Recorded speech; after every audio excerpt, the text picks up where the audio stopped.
Hola, hola, ¿qué tal? Bienvenidos, muy buenas tardes. Gracias por ya estar con nosotros. Esta es la sesión número 3, la gráfica de Levi Jennings, hoy 8 de agosto del 2025. Estamos transmitiendo desde nuestras redes sociales, desde Facebook y YouTube. Y bueno, para nosotros es muy importante que ustedes tengan acceso a esta información. Les agradecemos mucho que estén al pendiente de todas nuestras notificaciones. Y bueno, pues ahorita estamos ya con nuestra tercera sesión. Ya hemos logrado hablar de la media, de la desviación estándar. Vamos ahora a hablar de la gráfica de Levi Jennings. Así es que estaremos contestando sus preguntas a través de los chats de Facebook y de YouTube para que estén al pendiente de la transmisión completa. Acuérdense, preguntas que tengan, con mucho gusto vamos a irlas contestando. Bien, pues vamos a dar comienzo a esta sesión que para nosotros ha sido pues ya un reto que se va cumpliendo porque ya estamos en la tercera, que pues las preguntas que ha habido, los comentarios que se han generado han sido muy afortunados para nosotros. Así que pues de lleno a lo que implica la gráfica de Levi Jennings. Bien, en primera instancia tenemos que saber que hay indicadores de la calidad. Y esos indicadores de la calidad son estas observaciones, son estas estadísticas o algún dato en particular que nos sirva para tipificar el desempeño de nuestro proceso en el control interno de la calidad. Así es que nos dan evidencia de que estamos cumpliendo las intenciones de calidad. En el laboratorio, claro que tenemos muchas necesidades y una de ellas es que nuestros pacientes se lleven los resultados con la mejor calidad posible. Así que tenemos indicadores muy interesantes, pueden ser numéricos, pero también gráficos. Y precisamente hoy nos vamos a encargar de hablar de ese indicador gráfico. Vean, estamos aquí observando una gráfica que tiene 3 desviaciones estándar hacia arriba y hacia abajo. Claro, es una gráfica de Levi Jennings, que ahorita vamos a ver cómo se construye. Y lo interesante de esto es cuando uno de los datos excede los límites que inicialmente proponemos. Bueno, pues esto ya nos está indicando, ya nos está mostrando que la calidad está siendo vulnerada en este punto. Sin embargo, cuando nosotros lo relacionamos con una gráfica integral, pues nos damos cuenta que no necesariamente es un dato que debería rechazarse o que debería hacerse algo extraordinario. Clínicamente seguimos dentro del error total máximo permitido y eso es algo muy importante porque ya tendríamos una conducta distinta. Ya no es el que tenga que detener la entrega de mis resultados de pacientes. Sí, tengo que investigar qué fue lo que ocurrió, tomar algunas acciones preventivas, el buscar cómo podemos mejorar, pero es un solo dato en primera instancia, es decir, es una variación aleatoria, pero no es clínicamente significativa. Entonces yo puedo continuar con mi proceso esperando que no se repita dicha condición. Entonces a eso se refiere con un indicador y sobre todo un indicador visual, un indicador gráfico, con la idea de que todos los días revisemos cómo se está haciendo la calidad en el laboratorio. Se recomienda que para que hagamos este tipo de gráficos, este tipo de herramientas, pues cada laboratorio establezca sus propias medias y todos estos intervalos aceptables y se utilicen pues los que se proporcionan en el inserto solo como orientación. Quiere decir esto que en el laboratorio tenemos todo el tiempo información que nos entrega el proveedor, que nos entrega el inserto y no necesariamente es la mejor alternativa. Se recomienda que cada laboratorio establezca sus propios valores, por lo menos con 20 datos. Eso es lo que nos va a servir para tomar decisiones. Entonces, mucho cuidado al usar la media y la desviación estándar del inserto, porque podríamos tener valores muy altos, valores que no necesariamente son el desempeño de mi laboratorio, porque recordemos que en el inserto aparece una media, una desviación estándar que probablemente sea de un país distinto, con un equipo que pues no sabemos cómo fue tratado, con un lote de calibrador y de reactivo diferente. Entonces eso cambia radicalmente la información. Por eso se pide que cada laboratorio establezca sus propios datos. Ahora, la gráfica de Levi Jennings tiene ya más de un siglo usándose para evaluar la calidad en los procesos. Sin embargo, como tal en el laboratorio, la gráfica, pues ya por ahí de los 50, en los años 50, se retoma por estos personajes Lévy-Jennings y por allá en Francia por Laplace. Son pues personajes importantes en la parte médica, en la parte clínica, y es ahí en donde se establecen como parte del laboratorio, como parte del seguimiento en los resultados. La gráfica de Lévy-Jennings se usa para graficar valores de control de la calidad que son sucesivos. Es decir, nosotros necesitamos que cada vez que se obtengan los datos de los materiales de control, pues estos datos se grafiquen. Tienen que estar ahí sí o sí. Y por supuesto se crea una gráfica para cada analito, para cada nivel de control, y esto hace que necesitemos un software o una herramienta que permita hacer gráficas a pasto, muchas gráficas. Así que vean cómo hay necesidad de contar con herramientas informáticas para que sea más fácil. Nos sirve para monitorear el proceso analítico diariamente. Dado que diariamente meto controles, diariamente meto muestras de pacientes, pues entonces diario debo monitorear la calidad con la cual estoy entregando mis resultados. Eso es obligatorio. Y nosotros debemos estar conscientes de que a partir de esta información, pues tenemos la confianza para poder liberar resultados de nuestros pacientes. ¿Por qué? Pues porque estamos monitoreando que nuestra gráfica se comporta de una manera apropiada. Así que la gráfica tiene mucho sentido a partir de que establezcamos de manera adecuada los límites y establezcamos cómo vamos a usar dicha herramienta. Claro que para que esto funcione, hemos seleccionado inicialmente pues, nuestro material de control. Bien podría ser de primera opinión, de tercera opinión. Lo importante es que sea conmutable. Lo importante también es que tenga una caducidad amplia para que me sirva para tomar esas decisiones. Ahora, también es importante que establezcamos la media, una media que sea reciente, que sea confiable, que tenga la información suficiente para que sea robusta. Si ocurre lo mismo para la desviación estándar, pues entonces debería ser también confiable, debería ser de por lo menos 20 datos, y con esta información ya estamos construyendo un gráfico de alta confiabilidad. Necesitamos entonces 20 datos, por lo menos. Es algo que todo mundo nos pide, solo que debemos estar conscientes de que áreas como hematología se nos complica mucho. Así que tengamos precaución. No siempre los 20 datos o 30, que es lo que algunos expertos recomiendan, pues los logramos obtener. A veces los lotes de hematología duran tan poquito que no alcanzamos a recolectar nuestras 20 mediciones. O tenemos apenas justita las 20 y a los pocos días nos cambian de lote. Entonces eso lo vuelve algo impráctico. Aceptable podría ser entonces más mediciones por día. Hay algunos colegas que dicen, bueno, dos veces por día, a lo mejor en la mañana y en la tarde, pues ya podemos obtener más información y tener los 20 que necesitamos. ¿Cuál sería un problema? Pues que en periodos más cortos, en donde decidamos meter 20 mediciones en un solo momento, pues va a ocurrir que la desviación estándar va a ser tan pequeña que eso va a ser un problema. Porque cuando asignemos esa desviación estándar a nuestro gráfico de Lévy-Jennings, pues tendríamos un gráfico que nos ahorcaría, porque sería muy estrecho el espacio para poder colocar nuestros datos. Tengamos precaución con eso. Si es que nosotros queremos construir nuestra gráfica, podríamos seguir estos sencillos pasos. Primero, calcular o establecer los límites de decisión. Segundo, hacer los trazos correspondientes en un plano cartesiano, particularmente en el cuadrante número 1, en donde vamos a trabajar en Y todos estos valores de media y desviación estándar. Y los valores en X pues van a ser las mediciones que hagamos de nuestras corridas analíticas o los días que estamos trabajando los materiales de control. Y una vez que tenemos esa información, pues ya colocar los valores de desempeño que se están obteniendo diariamente utilizando coordenadas XY, es decir, esos días que lo estoy obteniendo con respecto al valor como tal obtenido en las unidades en las cuales se construye la gráfica. Para hacerlo esto más entendible, vamos a ver un ejemplo. Tenemos este analito, colesterol, el nivel de control es el número 1. La media que tenemos para este nivel de control es de 200 miligramos por decilitro, la desviación estándar de 4 miligramos por decilitro.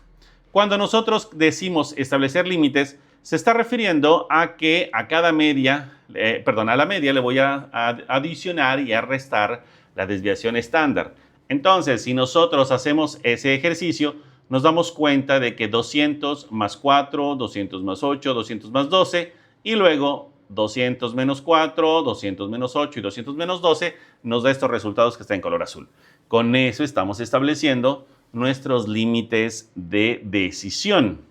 Ahora, si nosotros queremos ahora ya construir el gráfico, ya colocar las líneas, pues entonces vamos a representar a la media y a las desviaciones estándar en el eje Y, de manera que se ven nuestras líneas horizontales. Algunos optan por colocarlos en colores, que el verde es la primera desviación estándar, el amarillo es la segunda y la tercera desviación estándar está en color rojo.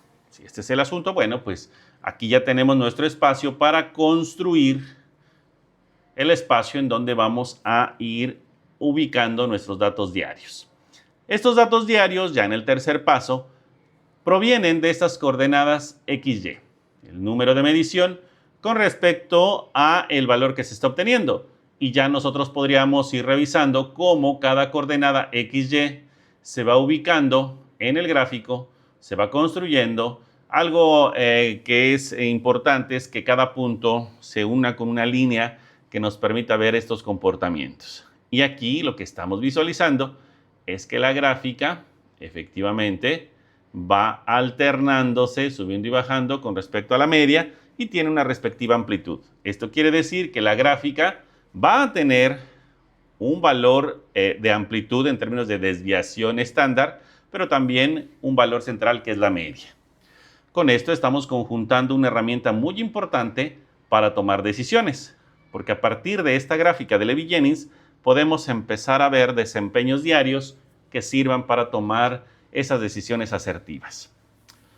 Pero también podemos caer en una ambigüedad si no tenemos claro cuál es el fundamento de estas gráficas. Vean esta primer gráfica. Aquí vamos a ubicar que contamos con valores que están aquí dentro de más o menos una desviación estándar y nosotros podemos darnos cuenta de que no hay valores por arriba de una desviación estándar o de dos desviaciones estándar o pues mucho menos saliéndose de 3. Todos los datos están aquí, entre más o menos una desviación estándar. Esto es una gráfica que generalmente está construida con el inserto del fabricante del material de control.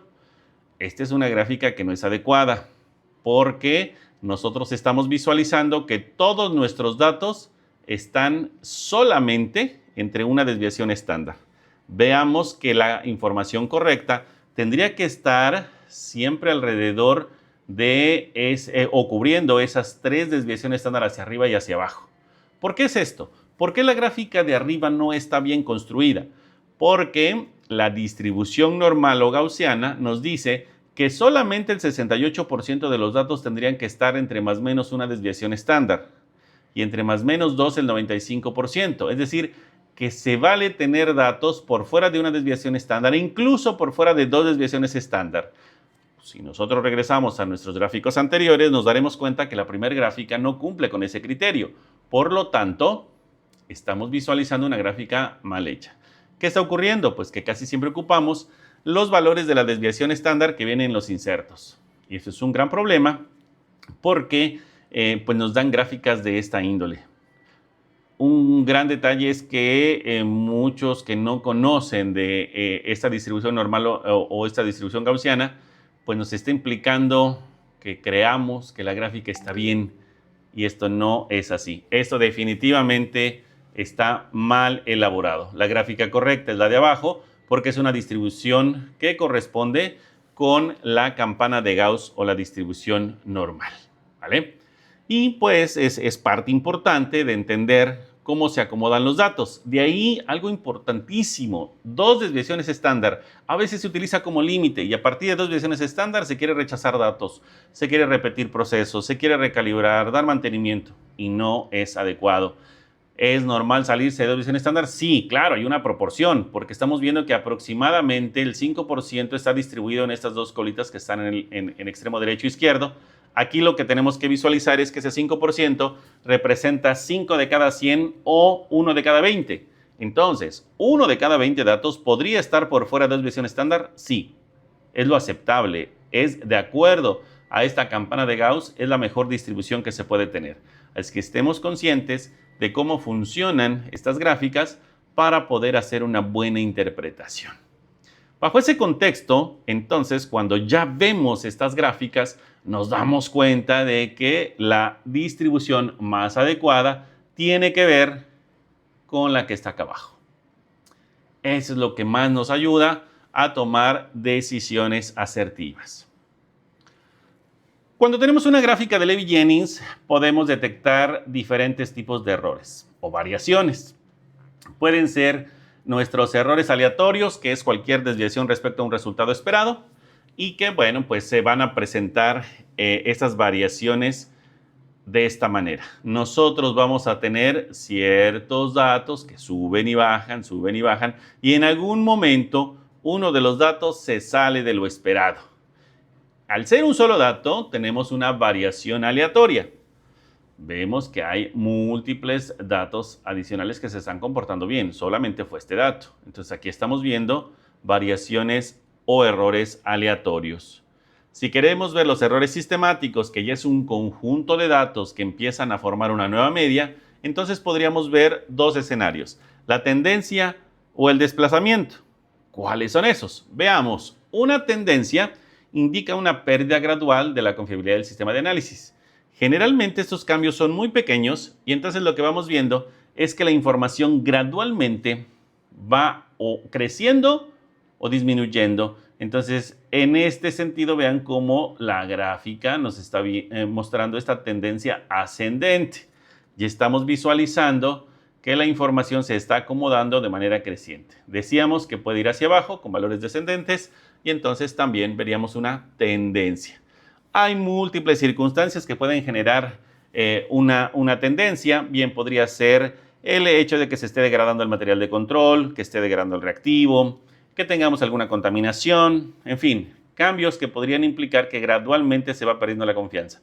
Incluso si hablamos de algo, no sé, mecánico, podría ser hasta algo, algún tipo de taponamiento en las mangueras y que gradualmente se está dispensando más o se está dispensando menos o tiene algún cambio en la presión cuando se trabaja con sistemas automatizados.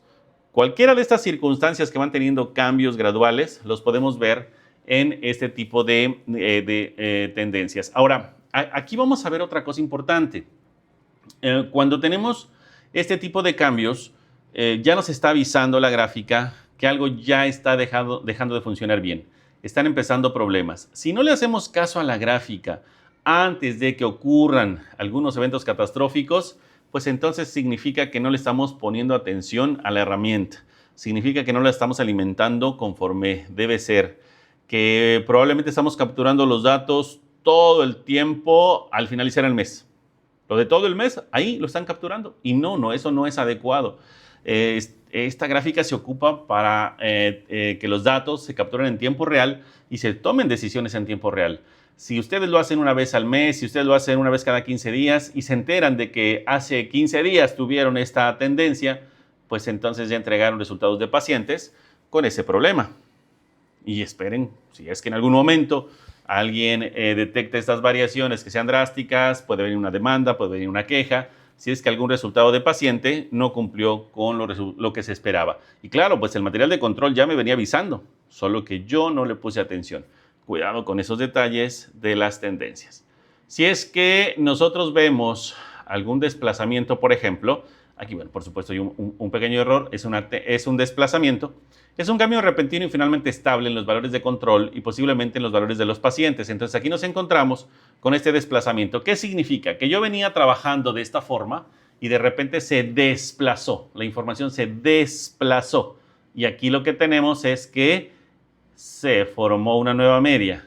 Con respecto a la que veníamos trabajando, aquí hubo un cambio, que puede ser un cambio de lote de calibrador, un cambio de lote de reactivo, puede ser un cambio de analista, pueden ser algunos cambios en algunas piezas de los equipos, en fin, un cambio que implica que se está formando una nueva media. Cuando nosotros vemos toda esta información, estamos empezando a ver que hay cierta condición que debemos tomar en cuenta antes de que ocurran catástrofes. Por ejemplo, los datos deben graficarse inmediatamente después de obtenerse, antes de liberar los resultados de los pacientes.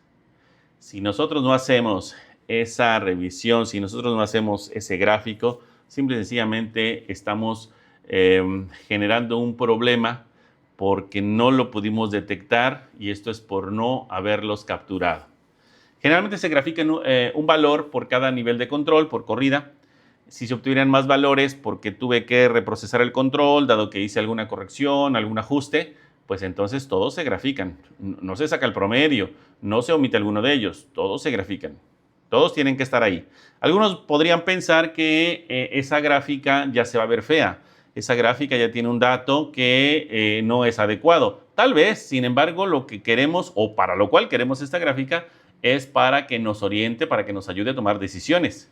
Y si no tenemos una gráfica bien elaborada, actualizada, en tiempo real, pues entonces no tiene sentido que estemos metiendo los controles tantas veces si no se hace de manera adecuada.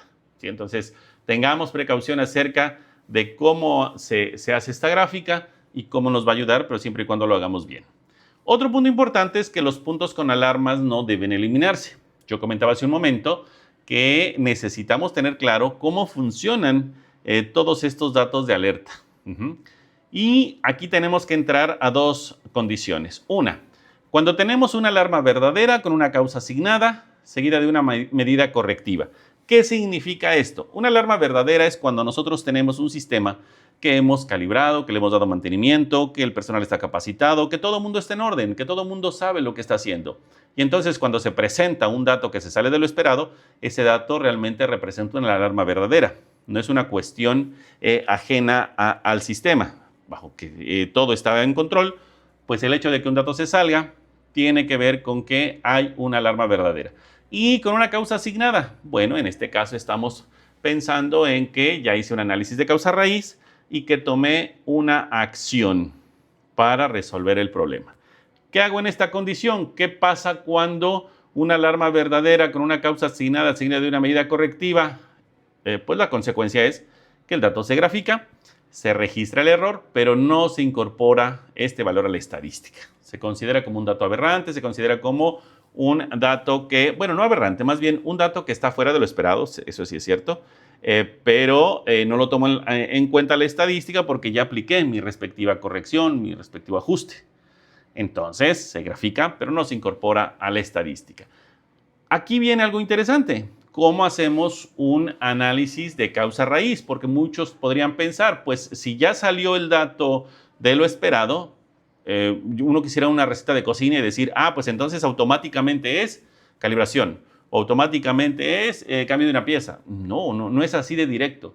Uno tiene que hacer un análisis de causa raíz y para que esto suceda bien, tenemos que manejar una estrategia. Primero, a partir de un incidente analítico, yo debo ir a mis registros. Esto significa que debo tener un lugar, un documento que me ayude a registrar todo lo que ocurre. Por ejemplo, cambio de vial, cambio de lote, cambio de analista. ¿Dónde registro eso? ¿Dónde anoto todo esto? Debo revisar si ese registro nos ayuda a entender qué fue lo que pasó con el incidente analítico. Y entonces, a partir de esa información, hago una técnica o aplico una técnica de análisis de causa raíz. Bien, podría ser lluvia de ideas, inferencia lógica, Ishikawa, Pareto, no sé, alguna de todas estas técnicas que hay. Pero la puedo hacer dado que tengo datos, dado que tengo información. Si no tuviera estos registros, no hay forma de conocer qué ocurrió. Entonces, cuando nosotros vemos una gráfica de Levi-Jennings y queremos relacionar el que el dato se haya salido de lo esperado con alguna causa probable, esto no puede ser mágico. Tiene que ser a partir de registros, tiene que ser a partir de sus bitácoras, de todo lo que ustedes tienen para poder hacer esa investigación. Y una vez que hacemos esa investigación, una vez que identificamos cuál es la probable causa, pues aplican acciones. Estas acciones tendrían que verificarse para ver si fue lo adecuado. Por ejemplo, si yo después de la investigación encuentro que lo que le hace falta es una calibración, bueno, después de la calibración vuelvo a meter controles y veo si funcionó la acción propuesta.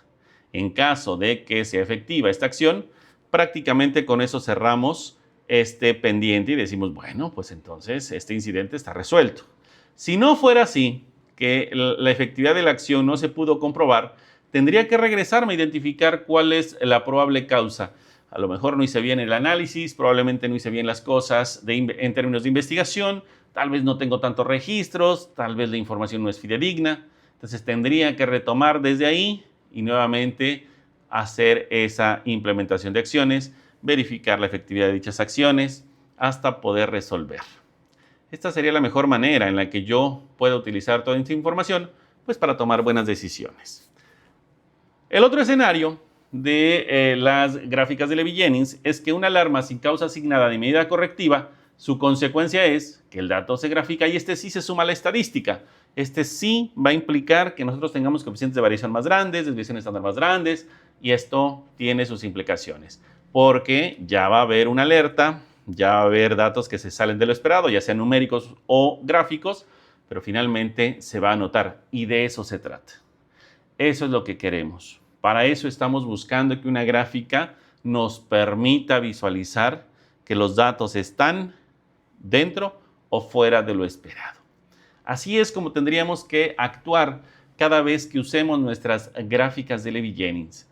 Les invito a que revisen si los softwares que tienen en sus equipos, el Excel que tienen y demás, permite hacer un seguimiento puntual a partir de ir tomando notas, de hacer buenas gráficas, de que pueda actualizar de manera adecuada media, desviación estándar, fijar media, fijar desviación estándar y que todo esto sea funcional.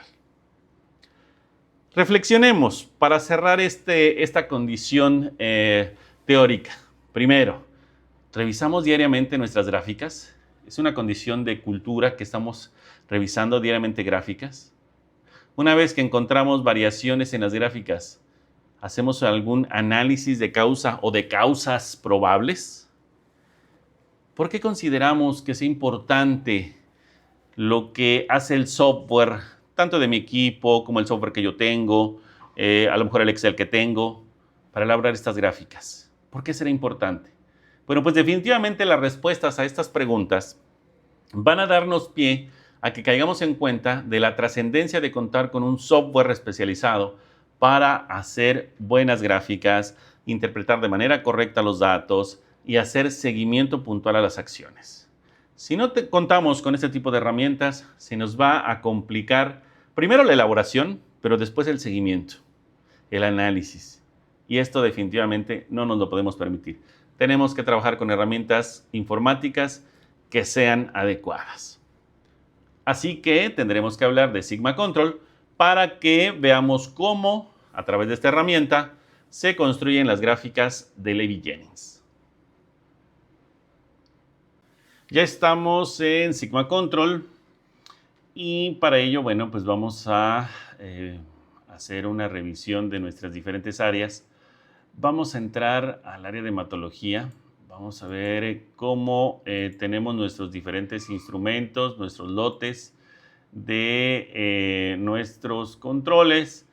Vamos a revisar cómo se comportan nuestros datos. Vean esta gráfica, a ver qué les parece. Tenemos estos datos, ya son históricos, vamos a la gráfica y nos encontramos con esto. Algunos de ustedes podrían decir que esto es algo totalmente aberrante, un montón de datos que están fuera de lo aceptable, y es que saben que consideramos los primeros datos para poder asignar la media y la desviación estándar. ¿Se acuerdan que yo lo comenté así? Pues resulta que vean que la media calculada es de 11.38 y la media fija es de 10.76. Es decir, que la media calculada de todo este periodo, vean cómo se va para arriba precisamente porque tiene datos más elevados. ¿Ustedes pueden decir que esta gráfica es aberrante? Sí, claro que sí, pero porque se asignaron de una manera más adecuada la media y la desviación estándar. Vean que voy a incluir o voy a cambiar la forma en la que se va a calcular la media y la desviación estándar. Yo insisto, la información que tengo aquí la asigné a partir de un periodo establecido. Entonces, vean, 10.76 y 0.07 son los valores que se fijaron inicialmente porque se tienen estos primeros datos, pero los vamos a quitar. Vamos a pedir que vuelva a fijar media y desviación estándar ahora con todos los datos y lo vamos a guardar. Vamos a hacer esta revisión y ahora vean la gráfica cómo pasa a hacer esto. ¿Qué ocurrió? Lo que estamos visualizando aquí es que se integraron todos los datos. Esto es lo que generalmente hacen los softwares de los diferentes equipos, que no fijan media ni desviación estándar, sino que incluyen toda la información. Y esto es un gran problema, porque vean, parecería que la información es apropiada, que los datos son adecuados. Claro, nosotros estamos visualizando información que a lo mejor inicialmente no cambia mucho, sin embargo, pudimos ver que el desempeño no es el mejor. Esta gráfica de Levy-Jennings no está bien construida. Ya vimos que la información no es congruente. Si nosotros vemos los eritrocitos, bueno, vamos a nuestra gráfica y ahí incluso tenemos esta información. Vean cómo algunos datos se empiezan a acumular de este lado de la media. Sí, esto ya empieza a ser un problema. Sin embargo, la gráfica se está construyendo a partir de esta información que aparentemente no cambia mucho. Y bueno, pues así es como el software lo va permitiendo. Si nosotros fuéramos a otras áreas, probablemente escogiéramos, no sé, se me ocurre que utilicemos alguna hormona. Bueno, una de las hormonas que tenemos aquí tiene esta información. Vamos a ver nuestros datos cómo se van comportando. Entonces, aquí la idea es que ustedes puedan visualizar que las gráficas se construyen de manera muy fácil y que podemos estar trabajando con media y desviación estándar asignada para que el software funcione de una manera más asertiva.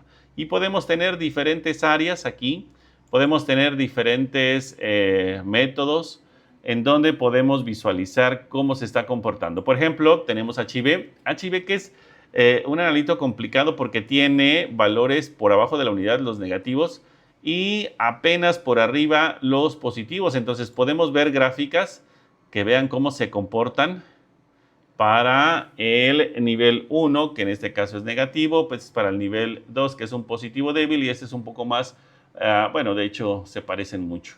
Con esta información nosotros podemos ver cómo a partir de diferentes áreas los softwares me tendrían que ayudar a tomar decisiones de aceptación. Aquí es muy interesante cómo la información ahora se sale. Vean, valores de punto 25 con respecto a punto 21, pues vean cómo cambian y cómo se acomodan. Reitero, si nosotros quisiéramos ver el cambio que los softwares permiten, podríamos decirle que, vean, esta media de 0.212 con respecto a la desviación estándar de 0.08 va a cambiar si nosotros le pedimos que revise todo el periodo completo. Vean cómo cambió y ahora vean cómo se va a acomodar la gráfica. Vamos nuevamente a nuestro nivel 1, perdónenme, guardar. Vamos a la gráfica y se dan cuenta que los datos ya no están fuera. Entonces, mucho depende de cómo construyeron su gráfica. Mucho depende qué fue lo que hicieron en su Excel, en su software, con sus equipos, precisamente para que esto se dé de esta manera. Así es que les invitamos a que vean cómo hacen sus software, sus gráficas, cómo lo tienen que interpretar y que no caigan en la controlitis de querer manejar todo de una manera que todos los datos estén dentro de 3 versiones estándar cuando a lo mejor no tendrían que estarlo. Claro, apenas estamos en la gráfica de Levy-Jennings. En las sesiones, como bien saben, tenemos programadas las gráficas integrales. Después lo vamos a revisar cómo nos involucramos con el error total máximo permitido. Ahorita por el momento era presentarles esta información. Ojalá que les esté sirviendo todas estas sesiones que estamos haciendo para ustedes, precisamente para que sepan interpretar su control estadístico de la calidad. Pues bueno, terminamos nuestra sesión de hoy. Vamos a estar contestando sus preguntas, sus comentarios en el chat. Y por mientras, esta transmisión queda de esta manera, revisando entonces Sigma Control. Muchísimas gracias a todos. Que tengan bonita tarde. Estaremos contestando en el chat. Muchas gracias. Hasta pronto.